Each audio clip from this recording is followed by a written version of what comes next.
Welcome to the Humanities Team podcast with me, Steve Farrell. Humanities Team is an international spiritual movement whose purpose is to communicate and demonstrate the timeless truth that we are all one, with the divine and all life, caring for each other and the world we share, so that people's actions reflect this profound understanding within our generation. We believe that living this truth is essential to resolving the most chronic and acute world challenges and vital to creating a flourishing world of peace, harmony, and happiness. We offer transformative education programs in personal and spiritual development, and we host an annual event called Global Oneness Day. Similar to Earth Day, which galvanized the global environmental movement, Global Oneness Day has become a catalyst for spiritual activism and an integral part of the present-day global oneness movement, which represents a profound new paradigm in human culture. Humanities Team is the only global nonprofit organization working in transformational education. Since we are a nonprofit, there is no focus on growing profits or satisfying shareholders, and 100% of all revenue goes toward our work supporting conscious evolution, planetary awakening, and flourishing at every level of life. If you'd like to learn more about us or want to support our mission directly through donation or volunteering some of your time, please visit us online at humanitiesteam.org. And lastly, if you enjoyed this podcast, we'd be grateful if you'd leave us a review.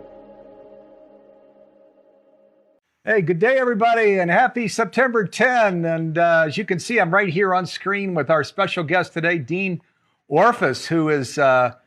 and our theme today is, what is food? Yeah, and that might sound like a simple question, but as you're going to see, actually in some ways there is a lot of simplicity to this message, but we're going to go off path with you here. Dean Orfas, we're going to talk about what is food and the businesses he owns, a cafe called Roots back in New Jersey, just outside of New York City, and other businesses. We're going to have a fantastic hour. As always, this is a live program, right? So I'm coming to you live from our studio here in Boulder, Colorado. Steve Farrell with Humanities Team, and Dean Orfas, my special guest, is coming to you from his home in New Jersey. So live programs can have little glitches. Just heads up that we could have little things going on. We're going to have a blast during the hour, and we're going to get to a lot of important things. Hey, thank you for joining us. And let's just go right into it. Dean Orfas, let's bring him back up on screen. He's my special guest. Dean, hey, welcome to the program. Thanks for being here, man. Thank you very much for inviting me. This is exciting. I'm looking forward to our conversation. All right, me too. Yeah, and Dean is a really cool guy. So he also just created an online program that's up on the Humanities Stream Plus subscription service. We're going to go look at it in a little bit. But Dean, as we're getting started, let me just ask you, you've created this super healthy, and some might say somewhat unorthodox approach to food. So can you just give us a little thumbnail sketch of, how did you create these programs that grew into businesses and classes and that are really touching people all over the world?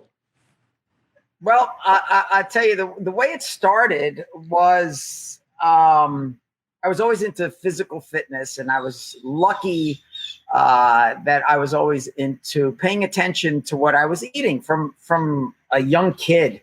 And as I was growing up, through high school and through college, I was on the wrestling teams and stuff like that. And then I was in the produce business, and I decided to open up a gym with my partner, Jody.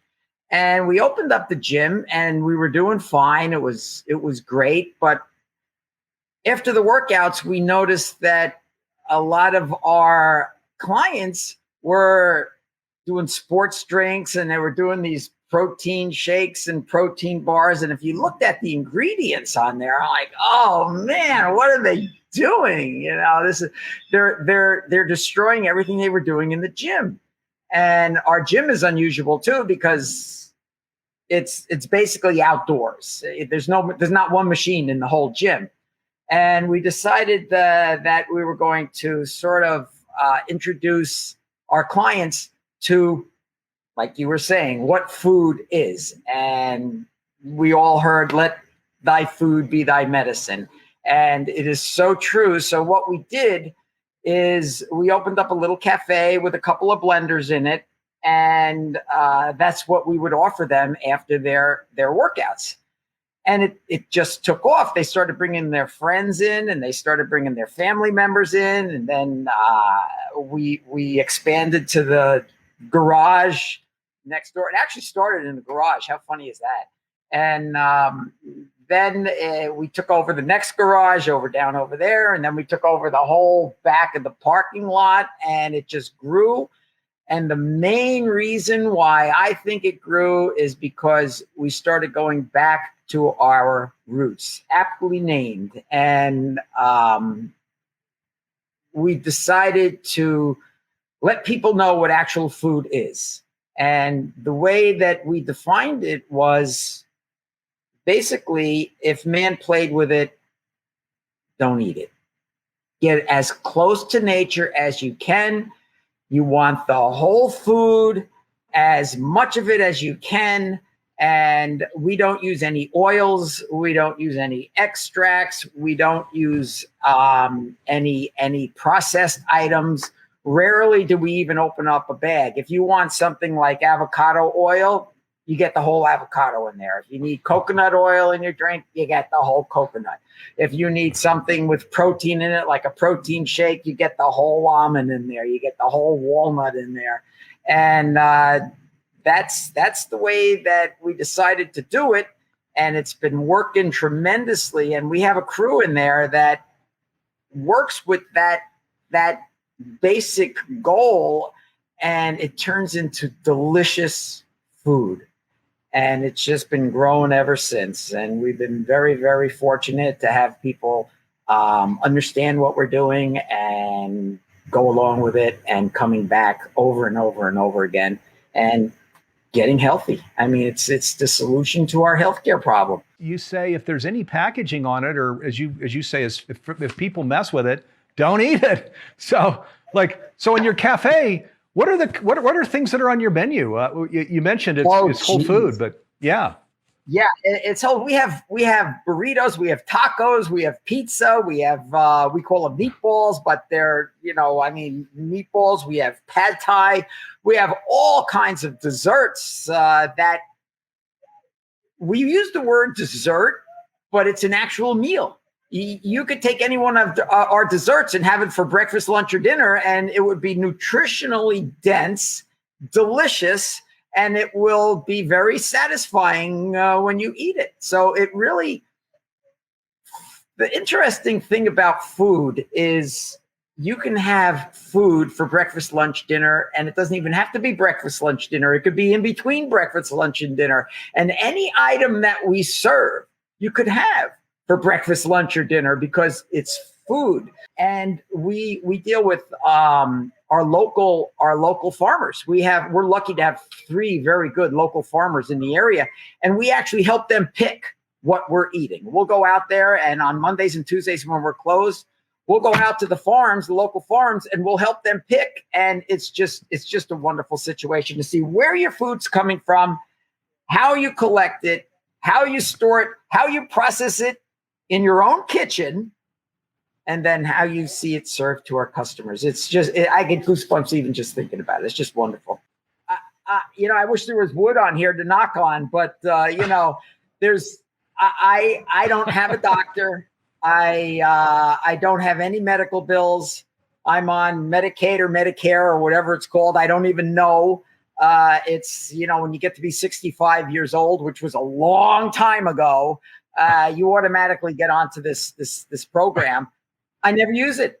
The only thing I do is I think it's $82 a month or something now, but it's meaningless to me. I don't have any kind of insurance whatsoever. My insurance is lifestyle choices. That's basically what it is. So if you and it's in my head for quite some time, if you keep yourself physically active, outdoors, eat food, life is going to be really good. Life is going to be wonderful.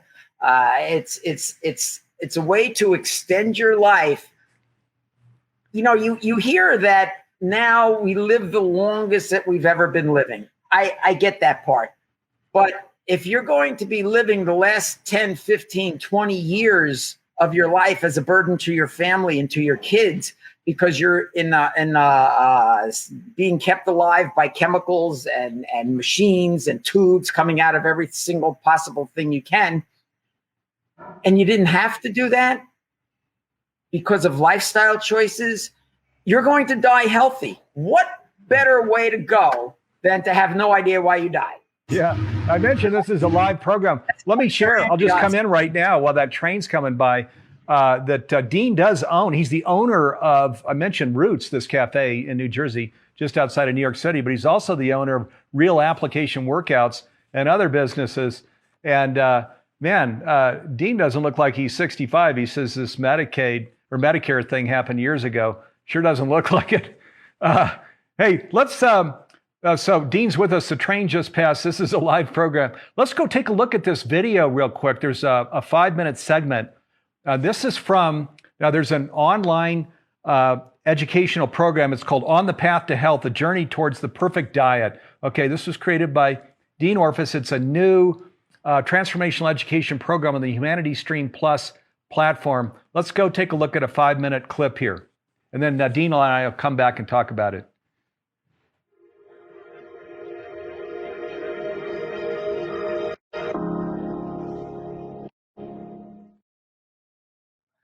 I have a family member who is maybe about 5-10 years younger than I am. I don't even know.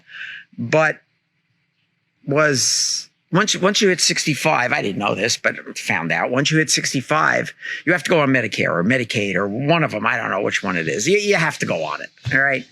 And all your bills are paid for your doctor by Medicare. Medicare? Yeah, I think it's Medicare. It doesn't matter. It's paid by somebody else. And he was telling me that because of his heart condition, because of his lung condition, because of his liver condition, his Medicare bill was close to $1 million.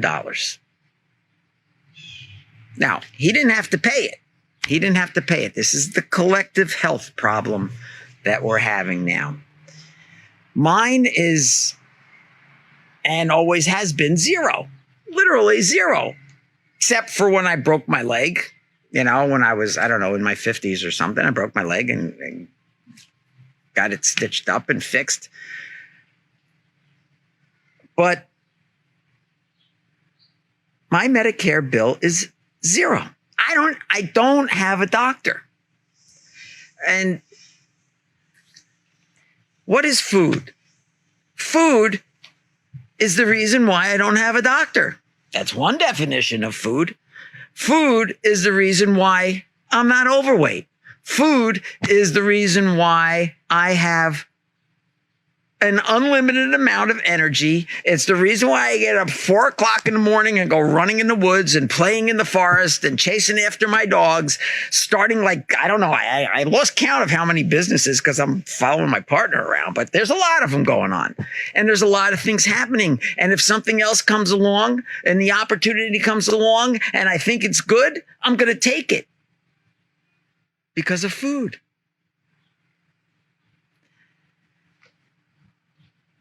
If man played, this is a guy that I really love from the 1950s. You should really look up his videos. They're online now. A guy called Jack LaLanne. He was growing up when we first really started processing food. And he said, and I was so lucky to hear it, this is when television actually made sense. If man played with it, don't eat it.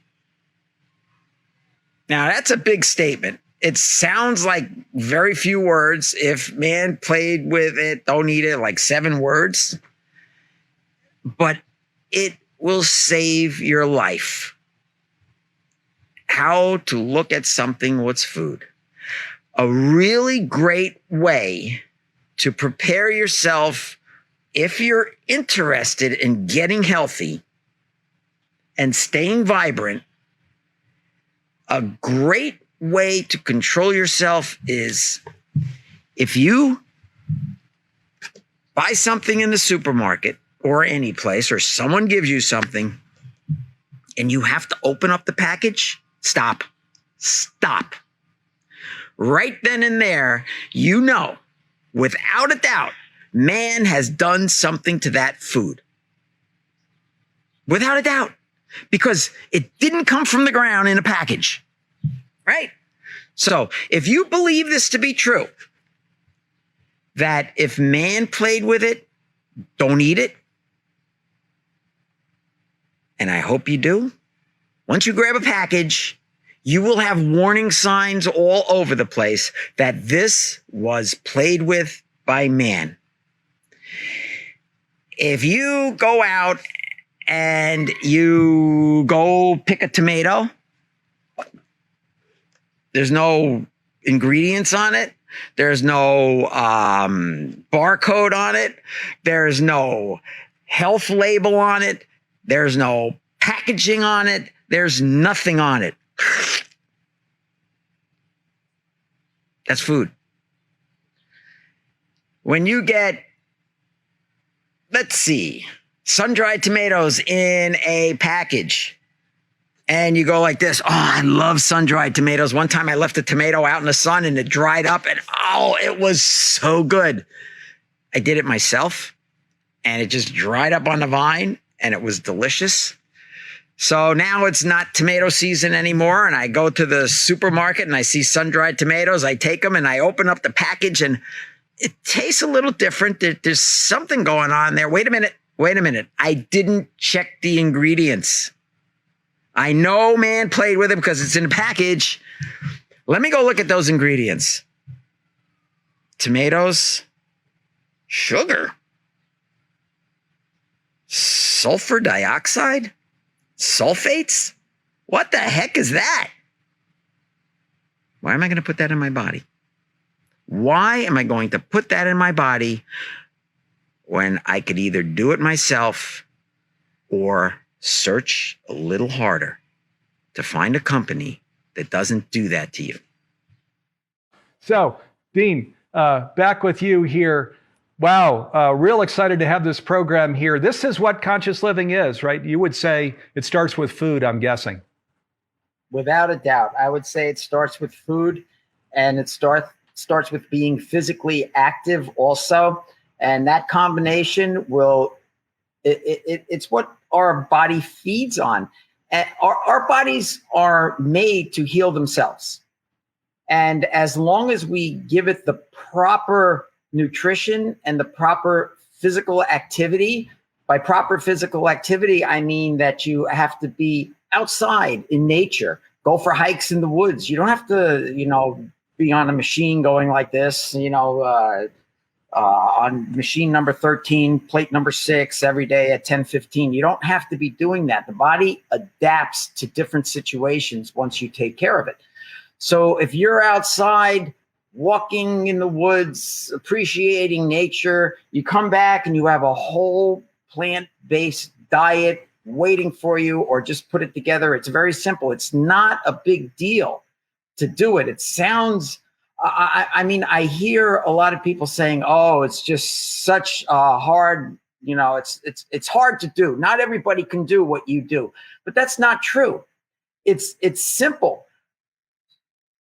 When we make food in the restaurant, yes, it's labor intensive in the restaurant, but we get very fancy in the restaurant, but we still stick to food.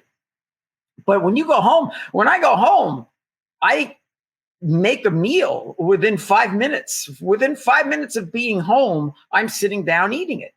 And it's something that is so necessary for a healthful lifestyle that it should be on the top of everybody's list. The most important thing is to take care of yourself, because you're not going to be able to help anyone if you're not helping yourself first. in a plane. I mean, this is what everybody knows to do. If the plane loses compression or something and those oxygen things come down and you're with your family, you have 2 kids with you, they don't tell you to put it on your kids first. They tell you to put it on yourself first, because unless you're there, you're not going to be able to help your children. Same thing with in your life.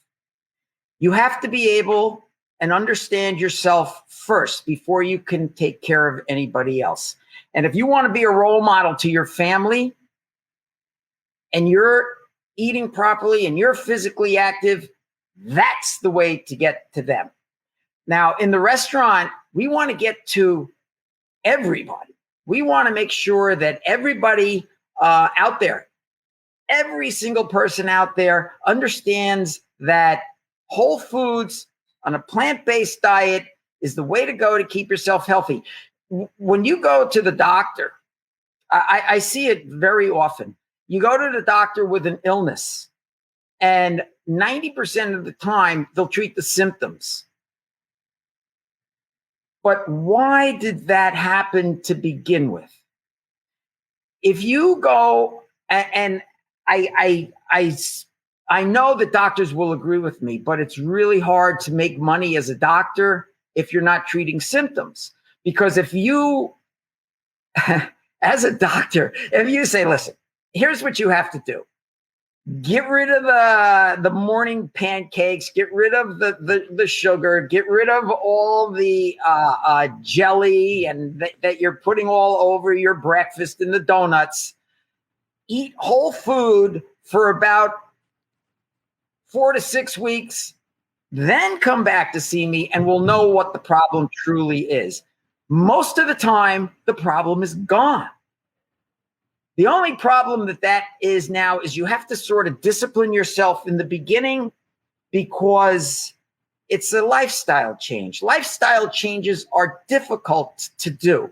But name one thing in your life that you've done that you're proud of and excited about and you want to share with people that wasn't difficult to get to. You either had to practice very hard or you had to change something in your life that you were doing, that you had a habit of doing, you had to change a habit. But most of the things that we do that we're proud of, most of the things that we do that we know are an accomplishment was difficult in the beginning. Okay, so this is difficult in the beginning. So what? It is so worth it. Do it for 2 weeks, do it for 3 weeks. By then, you will be hooked and healthy. Hooked and healthy. How great is that? It's just a marvelous thing to experience, and it is so worth the try. So I'm going to bring some of those questions in. Dean, we've got several on the screen here.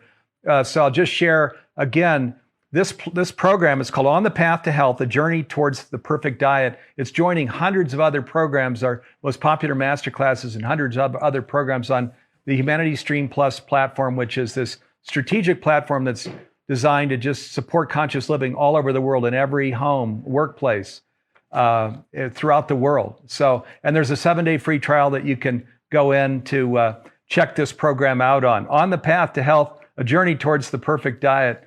Looking forward to going through this program myself. Now, let me come over to Fiona. So she's one of our Stream Plus people, and she says, this is her question to you, Dean. She says, how do you know if sulfites have been sprayed into fresh fruits and vegetables? Is it safer to rinse everything? And you can see, there we go. You can see Fiona on screen. Fiona, thanks for coming in with that question. We can see you, actually. Good. Thank you for that question. Nice to meet you. That's a good question. I think it's always safer to rinse everything because if you follow something from when it was picked to by the time you get it, it's handled a lot. Even if it's a whole food, it's still handled a lot unless you grow it in your own garden. If you grow it in your own garden, eat it up. Expect everything to have something on there that you may want to wash off. You're not going to hurt a perfect piece of food by rinsing it. It's just not going to happen. So I would say yes, rinse it off and then eat it. That's a good question, but you'll be a lot safer if you rinse it first. I would have no problem with that whatsoever. In fact, I think it's a good idea. Yeah. So and we have Robert also, and I'm not sure if he's on camera or not, but he says, what about fermented foods like yogurt? There we go. Robert's on camera. Robert, thanks for the question. Fermented foods, you know something? I always thought that I had the perfect diet from the time I was 12 years old. I literally paid attention that much. At the time, I would say, if it has preservatives, I'm going to stay away from it. But a lot of other stuff that I don't eat now was okay. And then I said, when I got to be about 20, well, now I have the perfect diet. And I tweaked it again. There was things in there that I wasn't happy with. And then, so that kept going all the way up to 50 and 60. Now I say I am working towards the perfect diet because I realize that it's going to be as the way our food is treated, I'm going to have to adapt to it as it goes along. So I'm always paying attention to that. And as far as the fermentation goes, you hear of probiotics now. And I'm at the point where I think that if I was walking in the tundra 30,000 years ago, there would be fermented items on that path. Fruit hanging from the tree, once it gets really ripe, it gets, it actually has an alcohol to it, which becomes fermented. And I would eat that. So if it's okay back then, I think it would be okay now. As far as yogurt is concerned, that's a dairy product.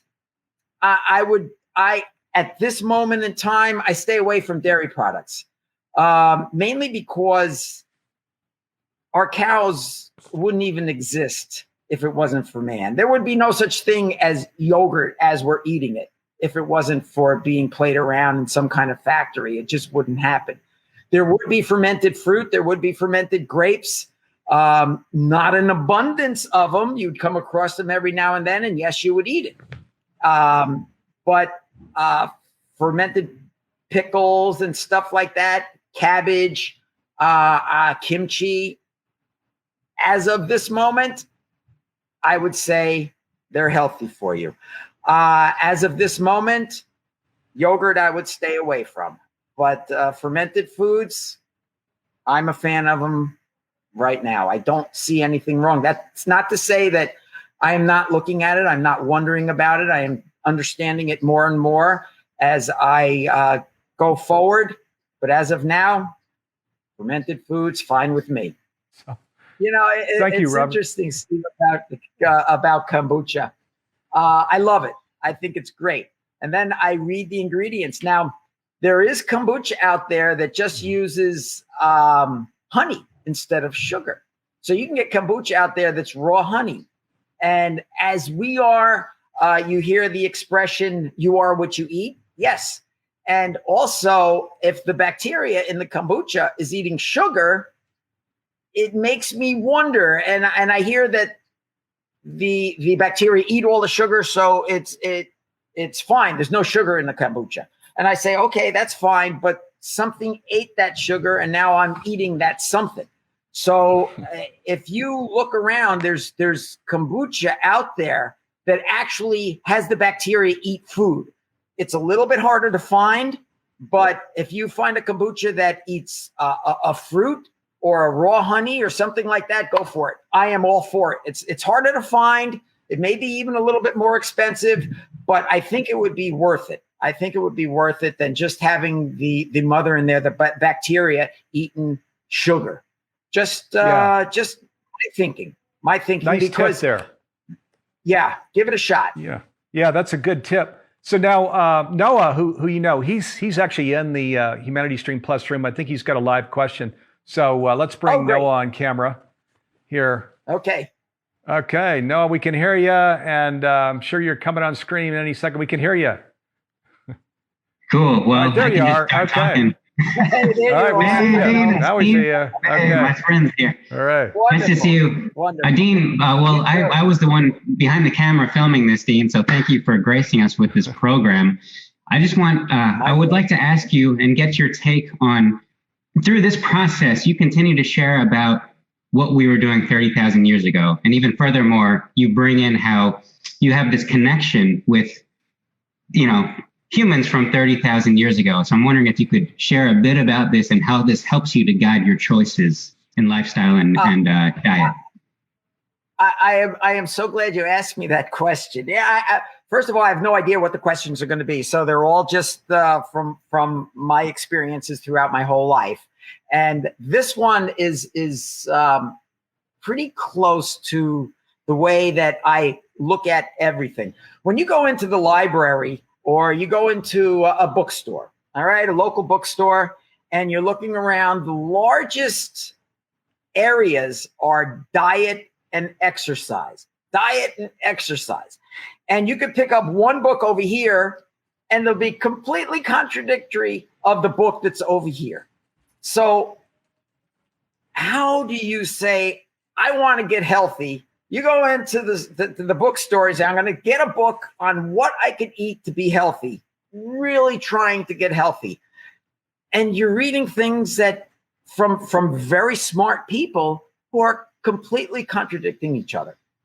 How do you make a decision on what's true and what's not? And how do you find that direction and the path that you want to take? That was my question. And I'm thinking about it. And then I think of my ancestors and I think, okay, out of these 2 books or 3 books or contradictory thinking, what are they doing? What were they doing 30,000 years ago on that path that they didn't even have to think about eating? They weren't worried about man playing with their food. They knew exactly what they were going to eat. They knew exactly the kind of physical movements they were going to do. I hook up with them. And I watched them as they were in the woods, as they were on the tundras, as they were drinking their water, as they were finding their food. And I'm watching them. And I'm saying, it is so crystal clear which way to go.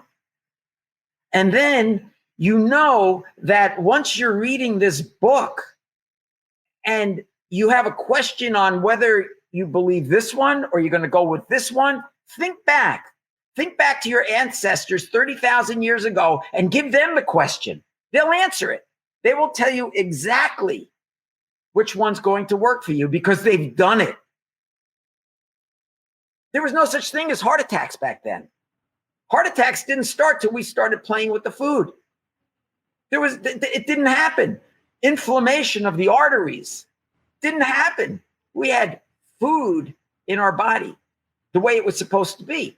And that's what our ancestors were doing 30,000 years ago. They didn't have to read a book. They didn't have to take supplements. They didn't have to figure out what kind of drink is good for them after a workout. It was all food. The closer you get to food, the closer you get to what our ancestors were doing, the healthier you're going to be long term. And it's a great feeling. His program, and I think there are 30-something modules. They're short and just right to the point. It's called On the Path to Health, A Journey Towards the Perfect Diet. It's now on the Humanities Stream Plus platform. So if you go to humanitiesteam.org with a Y/stream, you'll see Dean's program. It's right there at the top of additional transformational education. You'll see when you scroll hundreds of other programs here, all supporting conscious living. If you'd like to receive all of our new podcast episodes, please click on the subscribe button. To find out more about Humanities Team transformational education programs and about how you can help support our mission, please visit us online at humanitiesteam.org, where you can also sign up for our email list so we can let you know about our free online events and other news about what we're up to each week. And again, if you enjoyed this podcast, please leave us a review. Thank you.